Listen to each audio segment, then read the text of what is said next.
نبی صلی اللہ علیہ وسلم کی معراج کا مختصر واقعہ بیان کیا ہے۔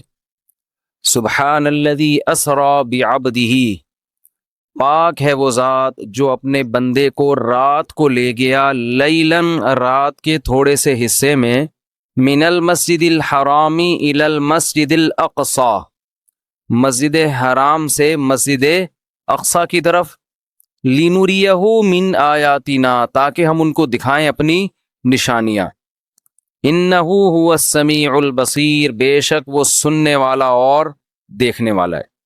قرآن میں تو بس اتنا ہی تذکرہ ہے معراج کا، اور اسی سورہ بنی اسرائیل میں آگے چل کے آتا ہے وَمَا جَعَلْنَا الرُّؤْيَا الَّتِي أَرَيْنَاكَ إِلَّا فِتْنَةً لِلنَّاسِ وَالشَّجَرَةَ الْمَلْعُونَةَ فِي الْقُرْآنِ، کہ ہم نے جو آپ کو منظر دکھایا وہ ہم نے لوگوں کے لیے آزمائش بنایا ہے، جیسے ہم نے شجرہ ملعونہ کو آزمائش بنایا، دونوں چیزوں کو ہم نے کیا بنایا؟ آزمائش۔ تو قرآن میں بس اتنا تذکرہ ملتا ہے معراج کا، ایک تو سورہ بنی اسرائیل کے شروع میں پہلی آیت، اور ایک آگے جا کے 2-3 رکوع کے بعد۔ دوبارہ ریپیٹ کر دیتا ہوں، اللہ عیب سے پاک ہے جو اپنے بندے کو رات کے تھوڑے سے حصے میں مسجد حرام سے مسجد اقصی لے گیا تاکہ ہم انہیں اپنی نشانیاں دکھائیں۔ اور اللہ نے دوسری جگہ فرمایا کہ ہم نے جو منظر آپ کو دکھایا، یہ منظر بھی اور شجرہ ملعونہ بھی، یہ دونوں لوگوں کے لیے آزمائش ہیں۔ یہ بلب جل بجھ رہا ہے، اس سے کچھ نہیں ہوگا، بے فکر رہیں۔ یہ دونوں چیزیں لوگوں کے لیے آزمائش ہیں۔ باقی اس کی تفصیل حدیث میں ملتی ہے کہ براق پر بیٹھ کر آپ صلی اللہ علیہ وسلم گئے، مسجد اقصی پہنچے، بہت دور ہے مسجد اقصی، وہاں اللہ تعالی نے تمام پیغمبروں کو جمع کیا جن کی آپ صلی اللہ علیہ وسلم نے امامت کی، اور پھر اللہ تعالیٰ نے آپ کو وہاں سے آسمانوں پہ لے گئے اور اپنا قرب عطا کیا، اور پھر آپ صلی اللہ علیہ وسلم کی مختلف پیغمبروں سے مختلف آسمانوں پر ملاقاتیں ہوئیں۔ آپ کو معراج میں 50 نمازوں کا تحفہ دیا گیا، جو آہستہ آہستہ کم ہوتے ہوتے 5۔ اس سے پتہ چلتا ہے کہ بارگیننگ جو ہے نا، بارگیننگ یہ تو اللہ اس کے رسول کے درمیان میں بھی ہوئی ہے۔ لوگ کہتے ہیں جو ہم نے قیمت بول دی بس اسی پہ خرید لو، ایک زبان، ایسا نہیں ہوتا بھائی۔ بارگیننگ آپ نے بولنے پر کوئی گورنمنٹ کی طرف سے پابندی نہیں، آپ 1 کروڑ روپے بول دو، ہم تو کہیں گے نا بھائی یہ اتنے کی دو گے تو ٹھیک ہے، تھوڑا کم کر لو، تھوڑا کم کر لو۔ تو لچک ہونی چاہیے انسان کی طبیعت میں، یہ نہیں کہ بس ایک ہی زبان ہے جو بول دیا بول دیا۔ اب اللہ نے 50 نمازیں دی تھیں، کم کرتے کرتے کتنی کر دیں؟ وہی 5۔ سوال پیدا ہوتا ہے جب 5 ہی کرنی تھی تو 50 کہنے کی ضرورت کیا تھی؟ یہ ایسا ہی ہے جیسے اللہ تعالیٰ قرآن میں بعض دفعہ مشکل احکام دیتے ہیں لیکن ابھی صحابہ نے عمل کیا نہیں ہوتا کہ اس کو منسوخ کر دیتے ہیں، ایسا بھی ہوا ہے قرآن میں۔ یہ بتانے کے لیے کہ اصل تو ہم یہ حکم دینا چاہتے تھے مگر تمہاری رعایت میں ہم اپنے حکم کو چینج کر رہے ہیں۔ اگر پہلے ہی حکم دیا جاتا نا آسان والا تو پتہ کیا چلتا کہ اللہ اصل کیا چاہتے تھے اور آسانی کر کے کیا چاہتے ہیں۔ تو اصل تو یہ تھا کہ اللہ چاہتے تھے ہم دن میں کتنی نمازیں پڑھیں؟ 50 ٹائم، لیکن اللہ کو پتہ تھا کہ یہ مشکل میں پڑ جائیں گے اور جہنم میں جانے والوں کی تعداد اور زیادہ بڑھ جائے گی، اس لیے اللہ نے کہا کہ میں تمہاری رعایت کرتا ہوں۔ جیسے بیوہ عورت کو نکاح کے پیغام سے اللہ نے منع کیا، لیکن اللہ نے فرمایا اللہ کو پتہ ہے تم باز نہیں آؤ گے تو اشارتاً پیغام بھیج سکتے ہو، وہ اس زمانے کی بات ہے۔ تو اسی طرح قرآن میں آتا ہے کہ ہم حکم دے رہے ہیں کہ جب نبی کی محفل میں جاؤ تو پہلے کچھ صدقہ دیا کرو۔ پھر اللہ نے فرمایا اشفقتم ان تقدموا بین یدی نجواکم صدقہ، تم ڈرتے ہو کہ ہر چیز میں پہلے صدقہ دینا پڑے گا، چلو معاف کیا، نہیں دو صدقہ، ٹھیک ہے نا۔ تو یہ قرآن کی عادت ہے، اس سے اللہ کی رحمت کا پتہ چلتا ہے، اور یہ بھی کہ اسلام کے احکام میں بھی اللہ نے ہمیں یہ بتایا ہے کہ میں بھی تمہاری طبیعت کا، تمہاری کمزوری کی رعایت کرتا ہوں۔ تو جب اللہ ہماری رعایت کر کے احکام دے رہا ہے تو ہمیں بھی اپنے ماتحتوں کا خیال بولو کرنا چاہیے۔ اللہ ہمیں بتاتا ہے کہ اصل تو میں یہ کہنا چاہتا ہوں، یہ چاہتا ہوں حکم ہو، لیکن تم نہیں عمل کر سکو گے، چلو یہ اس پر عمل کرو۔ تو جب اللہ انسانوں کی رعایت کرتا ہے تو انسانوں کو بھی چاہیے کہ وہ ایک دوسرے کی رعایت کرا کریں، اتنا بوجھ کسی پہ نہ ڈالیں کہ بس تیر کی طرح سیدھے چلو تم۔ ایسا نہیں ہو سکتا بھائی، انسان ٹیڑھا میڑھا ہے، آڑا ترچھا ہے، اس کو بالکل ہر چیز میں ایکوریٹ کرنے کی کوشش کریں گے، نہ کوئی بھی نہیں ہو سکتا۔ کوئی بھی کا مطلب مسجد کا امام بھی پورا سیدھا نہ مفتی صاحب پورے سیدھے ہو سکتے ہیں، نہ مسجد کا امام ہو سکتا ہے، نہ کوئی بزرگ پورے ایکوریٹ ہو سکتے ہیں۔ لوگ کہتے ہیں مفتی صاحب نے اس دن بیان میں یہ بول دیا تھا، مفتی صاحب اس دن وہاں انڈا موڑ پہ بیٹھے ہوئے ٹانگ پہ ٹانگ رکھ کے چائے پی رہے تھے۔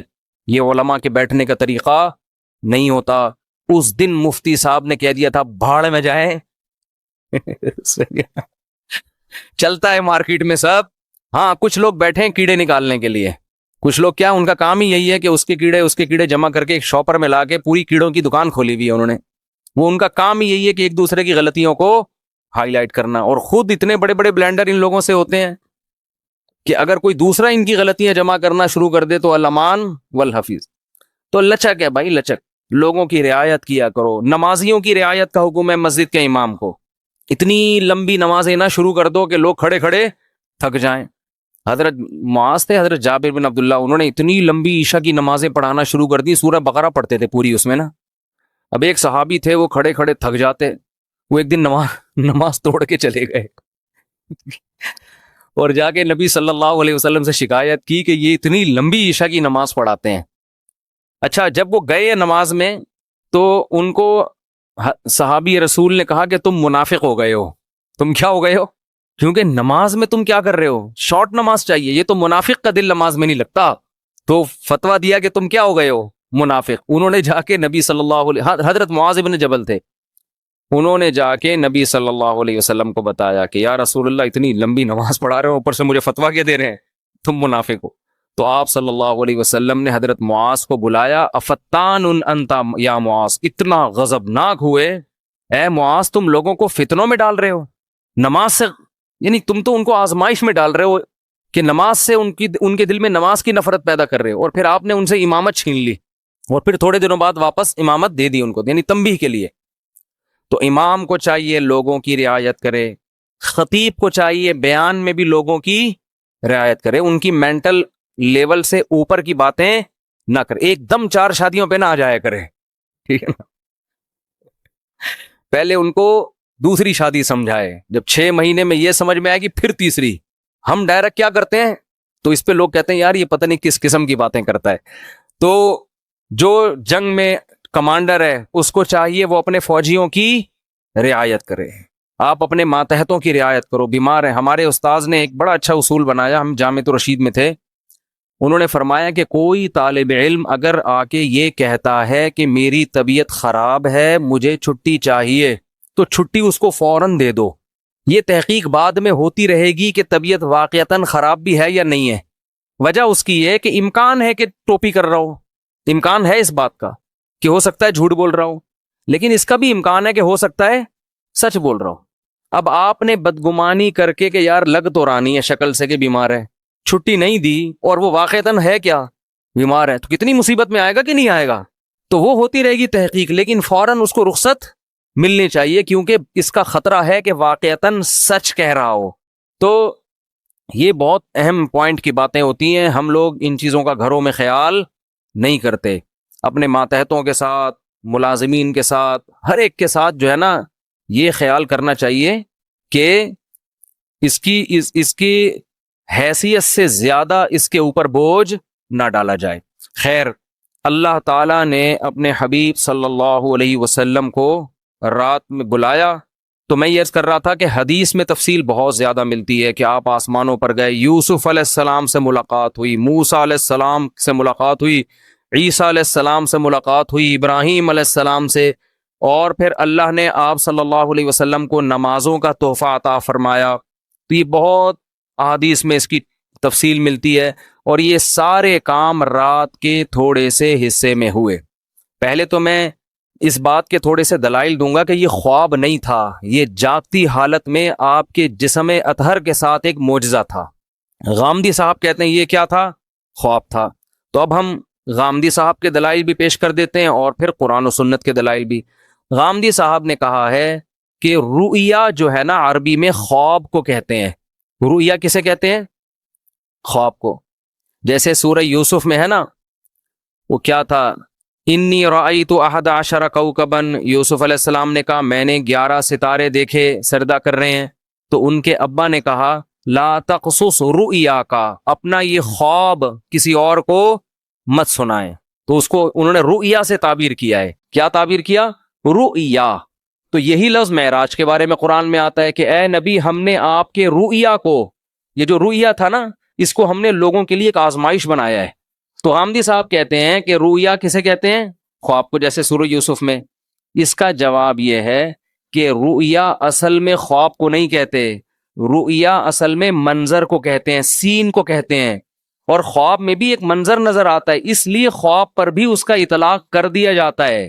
ورنہ اصل رؤیا کا معنی منظر، سین، کوئی بھی چیز آپ دیکھیں، چاہے جاگتی حالت میں یا خواب میں. کیونکہ رؤیا کا لفظ نکلا ہے رؤیت سے، رؤیت دیکھنے کو کہتے ہیں. آپ نے دیکھا نہیں رؤیت ہلال؟ تو کیا یہ خواب میں دیکھا جا رہا ہوتا ہے ہلال کمیٹی ہے بھائی؟ جب جاگتی حالت میں دیکھ کے اتنے اختلاف ہو رہے ہیں تو خواب میں دیکھ کے پتہ نہیں کیا ہو جائے گا، 6 عیدیں ہوں گی پھر تو یہ جاگتی حالت میں ان آنکھوں کے ساتھ رؤیت ہلال کمیٹی نہیں ہے. رؤیت انی ارا ما لا ترون انی اخاف اللہ، قرآن میں جہاں بھی رآ یرآ کا لفظ آیا ہے دیکھنے کے معنی میں، تو رؤیا وہ چیز جو دیکھی جائے. اب یہ خواب میں بھی ہو سکتی ہے اور جاگتی حالت میں بھی، اس لیے اس کا اصل معنی ہوتا ہے منظر، لیکن اس کا اطلاق خواب پر بھی ہوتا ہے کیونکہ خواب میں بھی ایک سین نظر آتا ہے آپ کو، پورا ایک منظر ہوتا ہے.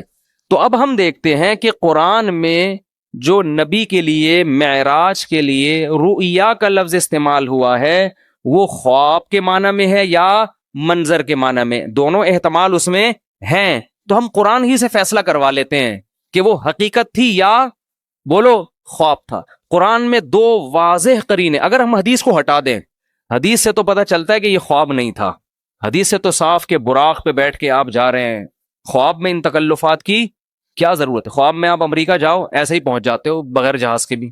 یہ جو پورا براق آ رہا ہے، جبریل آ رہے ہیں، جایا جا رہا ہے، پھر وہاں امامت ہو رہی ہے، حدیث سے تو صاف پتہ چلتا ہے. لیکن ہم قرآن میں بھی دیکھتے ہیں کہ 2 واضح قرینے ہیں جن سے پتہ چلتا ہے کہ یہاں رؤیا خواب کے معنی میں نہیں ہے. سب سے پہلے اس رؤیا کے آگے پیچھے جو آیت ہے وہ خود ہی بتا رہی ہے.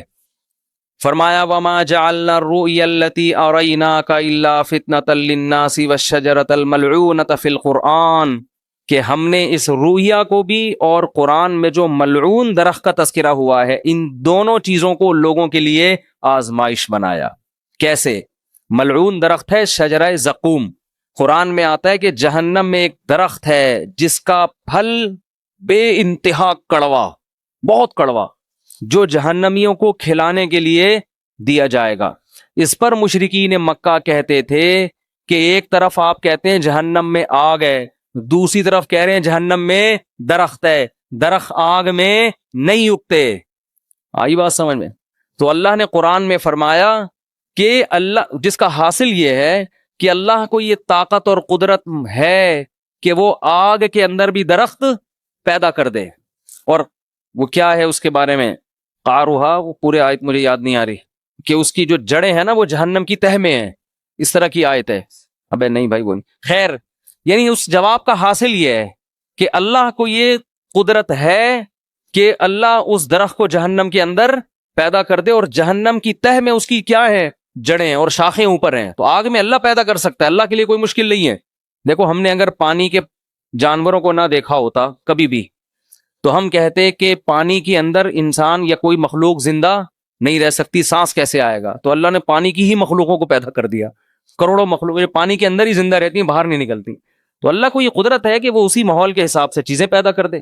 تو اللہ فرماتے ہیں ہم نے یہ ملعون درخت کو بنایا کس کے لیے؟ آزمائش، تاکہ مشرکین اور غیر مسلم اس کا انکار کریں کہ ایسا ممکن نہیں ہے. حالانکہ یہ انکار کرنا بنتا اس لیے نہیں ہے کہ اللہ ہر چیز پر قدرت رکھتا ہے. تو ہم نے زقوم درخت کو بھی لوگوں کے لیے کیا بنا دیا؟ آزمائش، کہ یہ اللہ کی قدرت جو مانتا ہے وہ تو اس کو مانے گا، جو اللہ کی قدرت نہیں مانتا وہ اس کا انکار کرے گا. تو اسی کے ساتھ اللہ نے نبی کی معراج کا بھی تذکرہ کیا کہ ہم نے نبی کو جو منظر دکھایا اس کو بھی لوگوں کے لیے کیا بنایا؟ آزمائش. کیا مطلب؟ جو اللہ کی قدرت کو مانے گا وہ تو مانے گا اس واقعے کو، جو کہتے ہیں اللہ ایسا نہیں کر سکتا وہ اس واقعے کا انکار کر دے گا. خواب اگر یہ ہوتا تو خواب کو ماننا کوئی اچھمبے کی بات نہیں ہے، یہ فتنہ تھوڑی بنتا. نبی کہتے ہیں مجھے خواب آیا ہے، یہ ہوا ہے، تو ابو جہل بھی کہتے تھا بھائی خواب تو کسی کو بھی کچھ بولو نا بھائی آ سکتا ہے، خواب میں تو آپ کہیں بھی جا سکتے ہیں، کوئی بھی انکار نہ کرتا. لیکن جیسے وہ کہہ رہے تھے عقلاً یہ ممکن نہیں ہے کہ جہنم میں درخت پیدا ہو جائے، ایسے ہی عقلاً یہ ممکن نہیں ہے کہ کوئی انسان زندہ اپنے جسم کے ساتھ رات کے تھوڑے سے حصے میں مسجد حرام سے مسجد اقصی اور آسمانوں کی سیر کر کے آ جائے. اٹ ازنٹ پاسبل، یہ عقلاً ممکن نہیں ہے. تو اللہ کہتے ہیں دونوں چیزیں تمہارے لیے آزمائش ہیں. خدا کی قدرت کو مانو گے تو دونوں پہ یقین کرو گے، نہیں مانو گے تو دونوں کا انکار کرو گے. تو یہ بہت بڑی دلیل ہے کہ یہاں رؤیا سے مراد معراج میں حقیقت ہے جسم کے ساتھ، خواب اس سے مراد نہیں ہے، ورنہ یہ آزمائش نہ ہوتا. دوسرا قرآن میں واضح اشارہ کیا، وہ تو صراحت ہے. سورہ بنی اسرائیل شروع ہو رہی ہے، سبحان الذی، پاک ہے وہ ذات، اسرا بعبدہ، جو اپنے بندے کو رات کے تھوڑے سے حصے میں لے گیا، من المسجد الحرامی الی المسجد الاقصی، مسجد حرام سے مسجد اقصی. یہاں اللہ نہیں کہہ رہے کہ میں نے خواب میں لے گیا ہوں. میں جب میں کہتا ہوں کہ میں رات کو کے تھوڑے سے حصے میں آپ کو یہاں سے وہاں لے گیا، تو اس کا مطلب کیا ہوتا ہے؟ لے کر گیا یا خواب دکھایا ہے بھائی؟ آپ کہہ رہے ہو کہ بھائی دیکھو میں تمہیں اپنے ساتھ ملیشیا لے کر گیا تھا اور میں نے تمہیں وہاں گھمایا اور پھرایا، پھر میں تمہیں وہاں، تم دبئی کی سیر. اب کوئی آدمی کی نئی نئی شادی ہوئی ہے، فرض کر لو، بیگم کو ہنی مون کے لیے مری لے کر گیا، بعد میں پھڈا ہو گیا، بیگم کو کہہ رہے دیکھو میں تمہیں اپنے ساتھ اس دن مری لے کر گیا تھا، پھر میں تمہیں نتھیا گلی کی میں نے تمہیں سیر کرائی، پھر میں وہاں سے ہم نے ٹن مارا ادھر کی طرف، ہم مڑے سوات مردان کی معلم جبا ہے کیا ہے، بہرحال جو بھی ہے، وہاں سے ٹن مار کے اسلام آباد سے ہم اگلی فلائٹ سے واپس آئے. کوئی بندہ وہاں بیٹھا ہوا کہہ رہا ہے یار آپ بھابھی سے اتنی محبت کرتے ہو؟ ہاں جی میں تو بہت محبت. کہتے ہیں بہت اچھا خواب دکھایا اپنے بھابھی کو. آپ بولو گے تمہارا دماغ خراب ہو گیا، میں خواب کی باتیں کر رہا ہوں، میں کہہ رہا ہوں میں لے کر گیا. تو جب کوئی عام آدمی یہ بات کرتا ہے، دوسرا اس کو خواب کہے گا، تو آپ کو غصہ آئے گا کہ نہیں آئے گا؟ اللہ سورہ بنی اسرائیل شروع اس طرح سے کر رہے ہیں، سبحان الذی، پاک ہے وہ ذات، اسرا بعبدہ، جو اپنے بندے کو لے گیا، لیلن، رات کے تھوڑے سے حصے میں. یہ تنوین تقلیل کے لیے، تھوڑے سے حصے میں بھی اللہ اپنی قدرت دکھا رہا ہے. خواب کا تذکرہ ہوتا تو نہ رات کہنے کی ضرورت تھی، نہ رات کا تھوڑا حصہ کہنے کی ضرورت تھی. سمجھ میں نہیں آ رہی بات؟ دوسری بات، تیسرا قرینہ، اللہ اس آیت کو شروع کر رہا ہے سبحان الذی، ہر عیب سے پاک ہے وہ ذات. اس میں اللہ اپنی قدرت بتا رہا ہے کہ تمہیں عجیب سا لگے گا کہ رات کے تھوڑے سے حصے میں کوئی بندہ مسجد حرام اور مسجد اقصی سے ہو کے واپس بھی آ جائے. اٹ ازنٹ پاسبل، یہ ممکن نہیں ہے. تو اللہ آیت شروع کر رہا ہے سبحان الذی، اللہ ہر عیب سے پاک ہے، وہ عاجز نہیں ہے کہ کچھ کرنا چاہے تو اس کو اسباب کے تانے بانے جوڑنے پڑے، ٹائم دیکھنا پڑے، بھائی اتنے ٹائم میں تو یہ ممکن نہیں ہے، اس لیے اللہ عیب سے پاک ہے. تو یہ تیسرا قرینہ ہے. خواب ہوتا تو اللہ سبحان اللہ کا ذکر نہ کرتا. عجیب چیز کو دیکھ کے ہم کہتے ہیں نا سبحان اللہ، اچھی کہو کہتے ہیں، وہ کون پنجاب میں جب تقریر ہوتی ہے کہتے ہیں اچھی کہو سبحان اللہ. تو انہوں نے کوئی بڑا ٹیکنیکل پوائنٹ مارا ہوتا ہے. خوابوں کی باتوں پہ کوئی اتنا زیادہ نہیں ہوتا سبحان اللہ، ٹھیک ہے نا. تو اللہ فرما رہے ہیں کہ یہ تین واضح قرینے قرآن مجید میں، لِنُرِيَهُ مِنْ آیَاتِنَا، تاکہ ہم محمد صلی اللہ علیہ وسلم کو اپنی نشانیاں بتائیں. تبھی تو مشرکین نے انکار کر دیا، یہ نہیں ہو سکتا. اگر خواب کی بات ہوتی تو وہ انکار نہ کرتے. پھر جب انکار کیا تو اللہ فرماتے ہم نے اس واقعے کو آزمائش بنایا.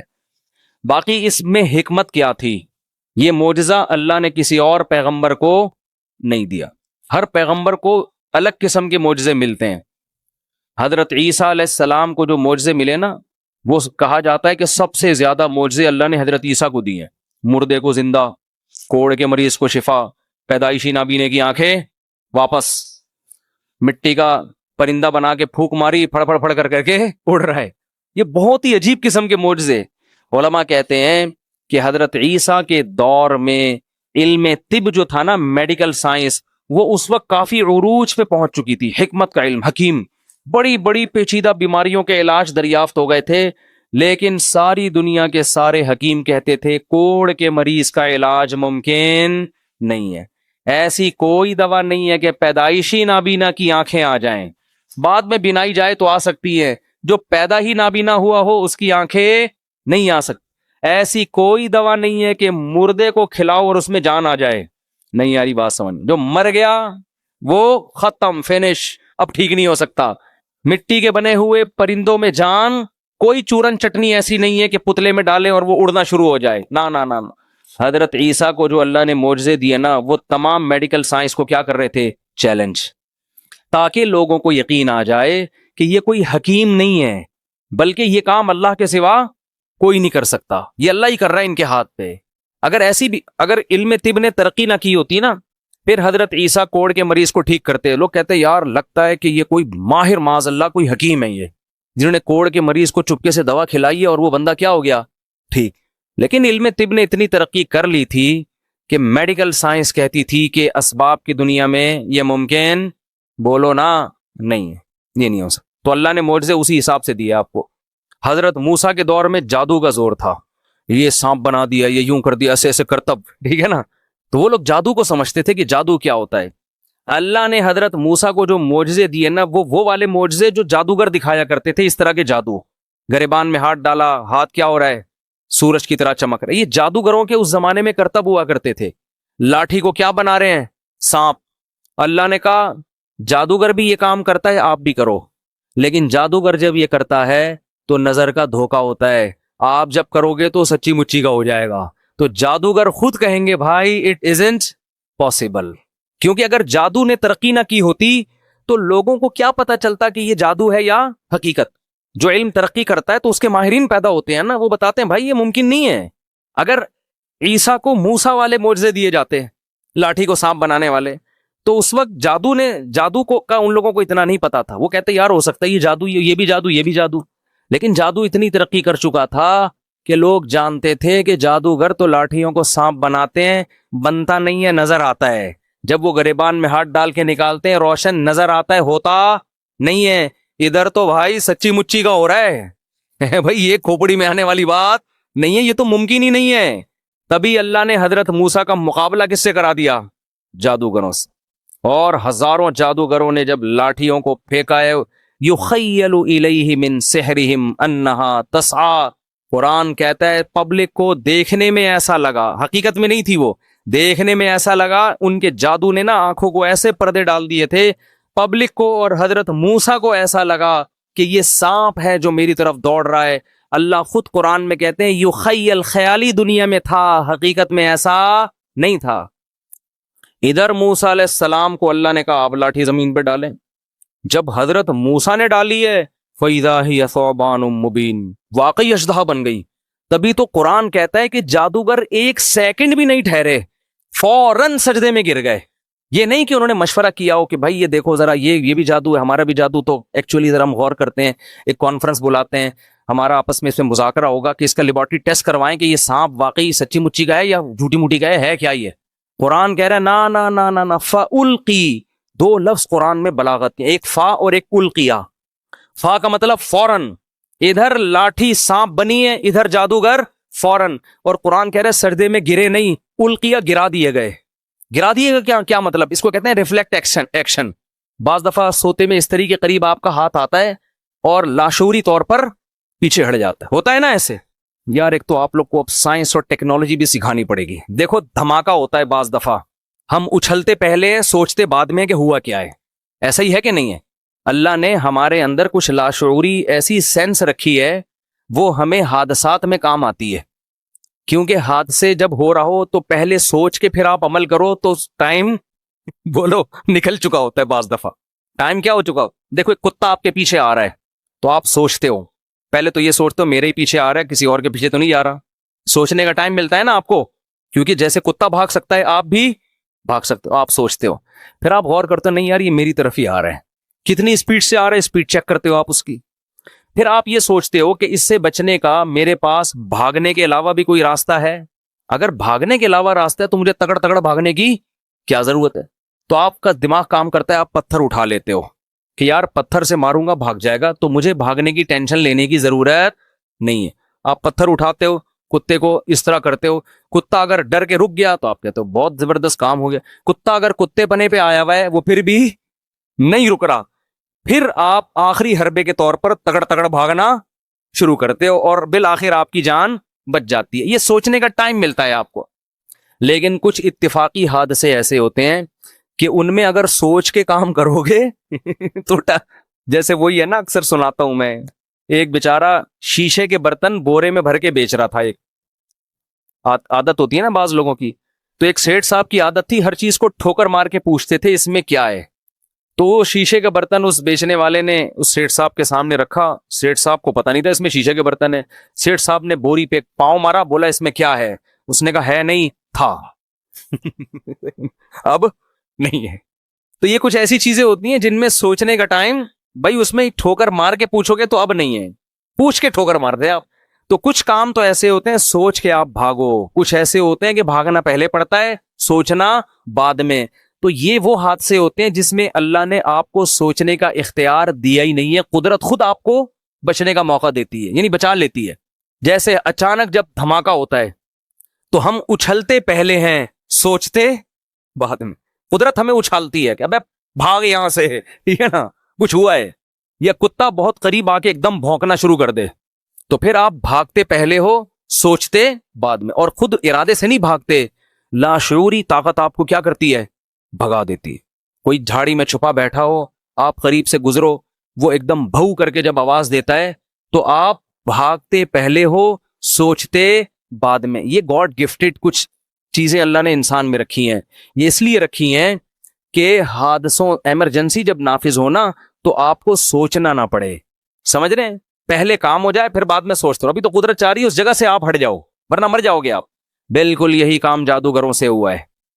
قرآن کہتا ہے کہ جب انہوں نے رسیوں کو, جب موسیٰ نے لاٹھی کو پھینکا اور وہ سانپ بنی ہے, تو جادوگر سوچ کے سجدے میں نہیں گرے, گرے پہلے ہیں, سوچا بعد میں. کیوں گرے پہلے؟ ان کے لاشعور میں یہ بات بیٹھ گئی, بھائی یہ تو پیغمبر ہے, یہ تو پاسبل ہی نہیں ہے کہ لاٹھی سانپ بن جاؤ. بھائی پہلے سجدہ کرو, بعد میں سوچتے رہیں گے کہ یہ سجدہ صحیح کیا یا غلط کیا. نہیں آ رہی بات. یہ قرآن کی بلاغت ہے. جب موسیٰ نے لاٹھی کو پھینکا ہے, قرآن کہہ رہا ہے فَأُلْقِي, جادوگروں کو لاشعوری طاقت نے سجدے میں گرا دیا. یہ لاشعوری طاقت کون تھی؟ یہ وہی جو ہمیں دھماکوں کے وقت ہوشیار کر دیتی ہے, ہم ہل جاتے ہیں اچانک.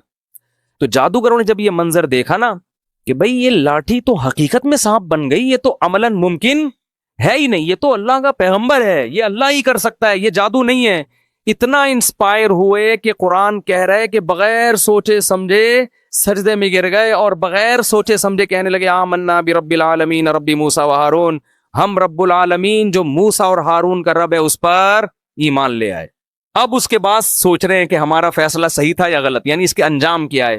تو سوچنے کے بعد ان کو یقین ہو گیا کہ ہم نے فیصلہ کیا کیا ہے, صحیح. اب فرعون دھمکیاں دے رہا ہے کہ تمہاری نورا کشتی تھی اور میں تمہارے ہاتھ پاؤں کاٹ کے لٹکا دوں گا. انہوں نے کہا لن نؤثرک علی ما جاءنا من البینات, اے فرعون موسیٰ کے برحق ہونے کے جو ہم نے دلائل دیکھ لی ہیں نا, اب ہم تیری بات پر یقین نہیں کریں گے. فقضی ما انت قاض, تو ہاتھ پاؤں کاٹنے کی بات کرتا ہے, جو تیرے بس میں ہے وہ کر لے.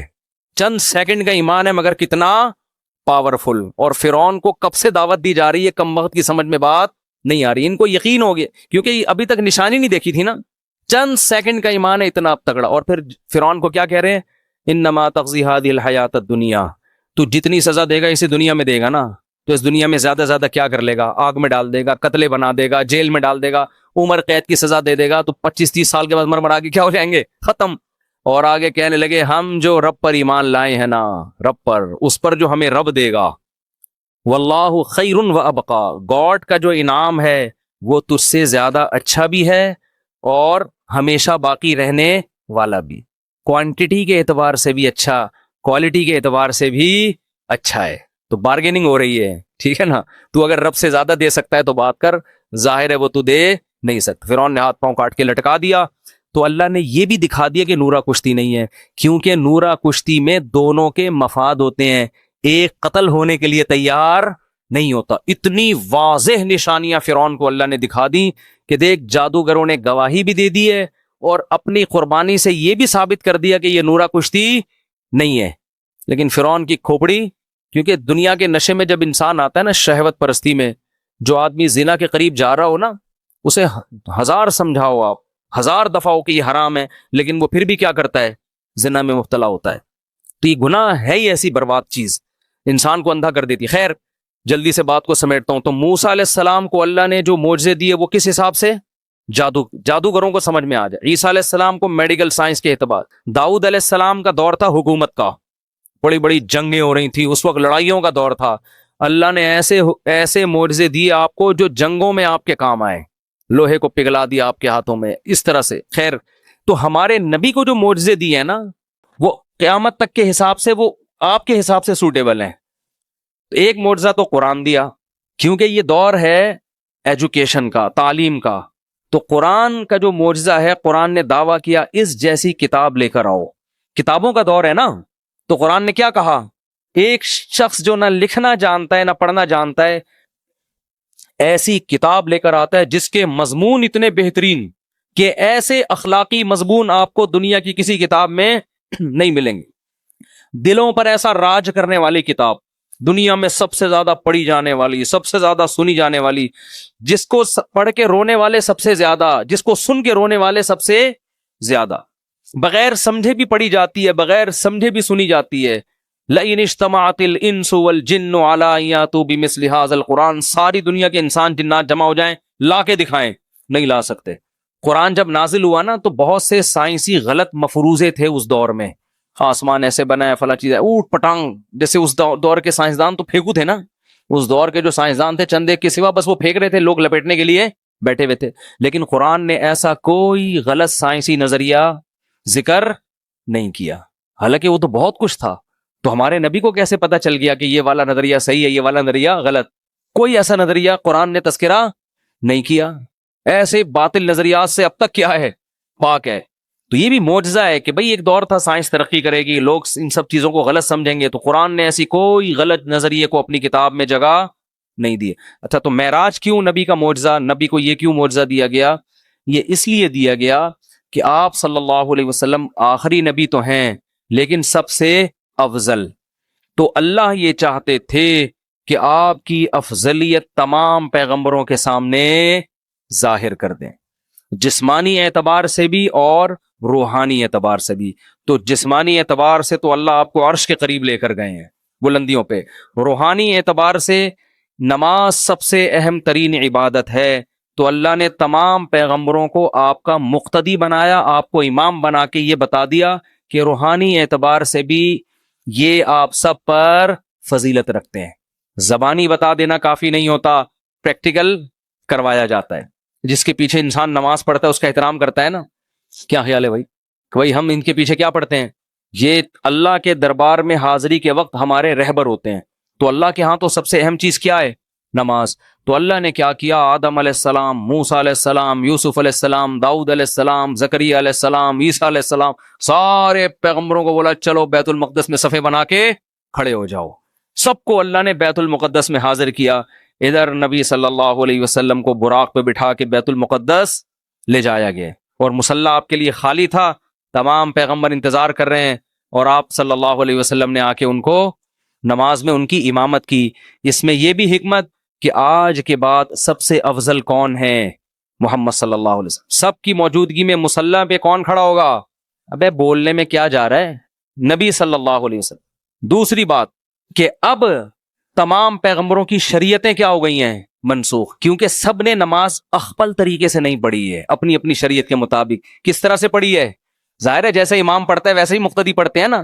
یہودیوں کی نماز الگ تھی، عیسائیوں کی الگ تھی، ان سے پہلے آسمانی مذاہب کی نمازیں الگ تھیں.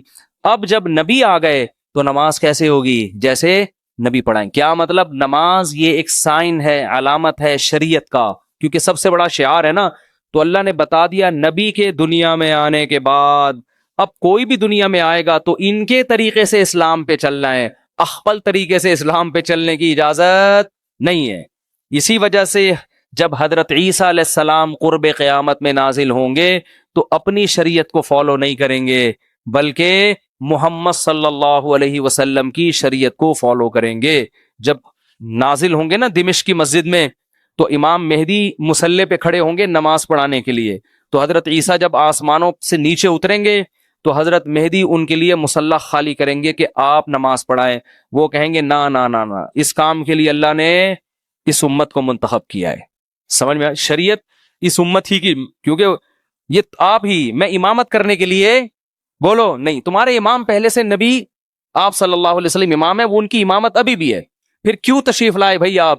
سوال پیدا ہوتا ہے پھر آپ کیوں تشریف لائیں جب آپ نماز بھی نہیں پڑھا رہے ہیں بھائی؟ نماز اس امت کے پیچھے پڑ رہے ہیں، تو پھر آپ تشریف، سوال پیدا ہوتا ہے کہ نہیں ہوتا، کیوں نہیں؟ تو وہ جواب میں کہیں گے کہ میں دنیا میں دین کی دعوت کو لے کر آیا تھا، میں نے ہزاروں درجنوں معجزے دکھائے، مجھ پر اہل کتاب ایمان لائے، اور یہودیوں نے مجھ سے دشمنی کر کے اپنے خیال کے مطابق مجھے قتل کرنے کی کوشش کی۔ اب یہودی میرا تو دشمن ہے، اور اسلام کا بھی سب سے بڑا دشمن کون ہے؟ یہودی۔ تو یہ ہم دونوں کا مشترک دشمن ہے۔ تو میں اب اس امت کی قیادت کروں گا یہودیوں سے قتال کرنے میں۔ سمجھ میں نہیں آ رہی تو جیسے چل رہے ہیں ویسے ہی چلتے رہے۔ میں جب سبق پڑھاتا ہوں طلبہ کو، طلبہ سے کہتا ہوں سمجھ میں آ رہی، وہ کہہ رہے نہیں، میں کہہ رہا ہوں باقی دنیا میں ساری باتیں سمجھ میں آ گئی ہیں آپ لوگوں کے؟ کہتے ہیں نہیں ہے، تو چلو ایک اور صحیح، ایک اور بات سمجھ، کیونکہ ہم 3 دفعہ سمجھائیں گے، اس کے بعد ہمارے پاس کھوپڑی نہیں ہے کہ سارے دن ایک ہی چیز سمجھاتے رہیں، ٹھیک ہے نا؟ تو میرا اسٹائل ہے پڑھانے کا، سبق طلبہ سے کہتا ہوں 1 دفعہ سمجھا دیا، 2 دفعہ پھر بھی نہیں سمجھ میں آیا، تو میں ان سے کہتا ہوں باقی ساری چیزیں سمجھ میں آ گئی ہیں؟ یعنی ساری چیز سمجھ میں نہیں آئی، چلو ایک اور چیز ایسی ہے جو سمجھ میں نہیں ہے۔ جب باقی چیزیں سمجھ میں نہ آنے سے کچھ نہیں ہو رہا، لائف آپ کی نیچرل بڑے آرام سے گزر رہی ہے، تو ایک اور چیز بھی اسی میں شامل کر لو۔ تو خام ہمیں ایک ہی چیز کو سمجھا کے دماغ خراب نہیں کرنا چاہیے۔ بھی کل کسی نے مضمون بھیجا 4 شادیوں کے خلاف، تو میں نے پڑھا، اس نے دلائل دیا، میں نے کہا اس کو اپنے پاس رکھ لو، اب ہمارے پاس فالتو کھوپڑی نہیں ہے، ان باتوں کے 100 دفعہ جواب دے چکے ہیں، پھر وہی کھوپڑی وہی گھما رہے وہی۔ میں نے کہا یہ سمجھنے والے لوگ نہیں ہے۔ خیر 4 شادیاں پتہ نہیں کہاں سے آ گئیں، جلدی سے بات کو سمیٹ کے ختم کرتا ہوں۔ تو ایک حکمت کیا تھی؟ جسمانی معراج اور روحانی معراج، یہ بتانا کہ اب سب سے افضل کون ہے، یعنی عملاً اس کو کر کے دکھانا، صرف بتانا کافی نہیں ہے، پریکٹیکل کر کے دکھایا کہ سب سے افضل کون ہے۔ اب دیکھو حضرت موسیٰ علیہ السلام اگر کہیں کہ میں سب سے افضل ہوں، تو پھر ان کے امتی کہیں گے پھر معراج کی رات میں مصلی پہ آپ کیوں نہیں آئے ہیں بھائی؟ اگر یوسف علیہ السلام کہے میں سب سے افضل ہوں، تو سوال پیدا ہوتا ہے پھر معراج کی رات پہ نماز آپ نے کیوں نہیں پڑھائی؟ تو اللہ نے ایک عمل سے ثابت کر دیا۔ حدیث میں آتا ہے لو کان موسیٰ حیا لما وسعہ الا اتباعی، اگر موسیٰ کلیم اللہ جو بار بار کوہ طور پہ جایا کرتے تھے، جن کا ذکر اللہ نے قرآن میں سب سے زیادہ کیا، جن کو سرگوشیوں کے لیے اپنے قریب کیا، جن کو پوری کتاب ایک ہی دفعہ میں پکڑا دی گئی، لیکن نبی نے فرمایا ان تمام فضائل کے باوجود اگر موسیٰ زندہ ہوں، اگر اس وقت موسیٰ زندہ ہوتے، لما وسعہ الا اتباعی، تو میری اتباع کیے بغیر ان کی نجات ممکن نہیں تھی، وہ فالو اسلام ہی کو کریں گے۔ اسی وجہ سے علماء کہتے ہیں حضرت عیسیٰ علیہ السلام آئیں گے نا تو ہمارے ہی شریعت کو فالو کریں گے۔